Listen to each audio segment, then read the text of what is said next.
the loss of press freedom and the dramatic loss of press freedom we have seen across the board in many parts of the world, and that is something that is of concern to us. Okay. On Hong Kong specifically, has he got I think that would cover Hong Kong. Can I have one other question, please? Why would you be different than anyone else, Yvonne? All right. UNRWA, the deadline imposed by the Israeli security forces on the closure of those schools in East Jerusalem is coming up, I think, in the next week or so.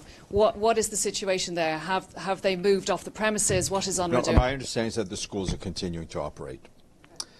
Murad, and then if on the tensions between India and Pakistan, the SCG offered his mediation and good offices.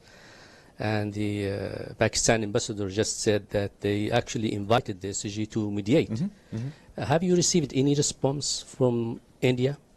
I think we expect the Secretary General to have more conversations with both parties.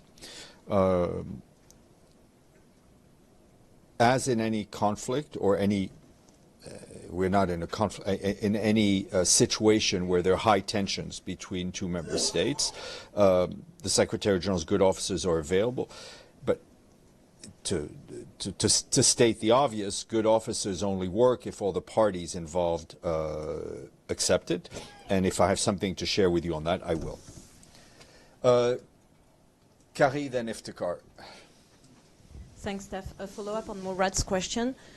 You say that the Secretary General is expected to speak with Indian and Pakistani leaders, but is it before the weekend? Because there's kind of a tight deadline that has been announced in the press.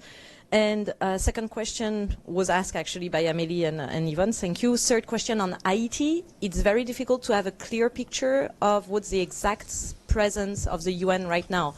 You keep mentioning there's less and less funding, like the funding being, the needs being funded only at 7%. So how many people are they and from where? Because are the PAM people still there? I think they had to leave. Do you have? Yeah, I don't have the figures top of my head, but we continue to have an important presence in Haiti. But I can try to give you a breakdown of people. Iftikhar. For the Indian leaders? I will inform you when the calls happen. I will let you know when the calls happen. Okay. Well, Iftikhar, it's nice to see you in person and not on screen. Please. Thank you so much, Steph. President Trump has unveiled a budget request for 2026 fiscal year, and at this budget request, it poses most contributions to the United Nations. What's your position? My position? Yeah, yes, exactly. No, we've seen the news coverage. We've seen the budget has gone. This is part of an internal process. Each member state has its own different budget process. The U.S. process, as I understand it, it goes from the president to then Congress, who votes on it. So let's see what comes out of this process. Sinan. Thank you, Steph.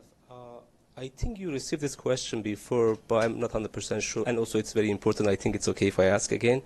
According to reports, since the HTS took the government in Syria in December, we have seen a wave of kidnapping women, predominantly Alawite, taken to the Idlib, and which is a traditional HTS stronghold. And evidence is emerging that these women are taken to life as sex slaves, and the kidnapping mirrored the enslavement of thousands of Yazidi women by ISIS in 2014. So, and also Mr. Gay Pedersen, I think he mentioned last week during the Security Council meeting. So the question is, according to your knowledge, is there any independent committee investigating this case?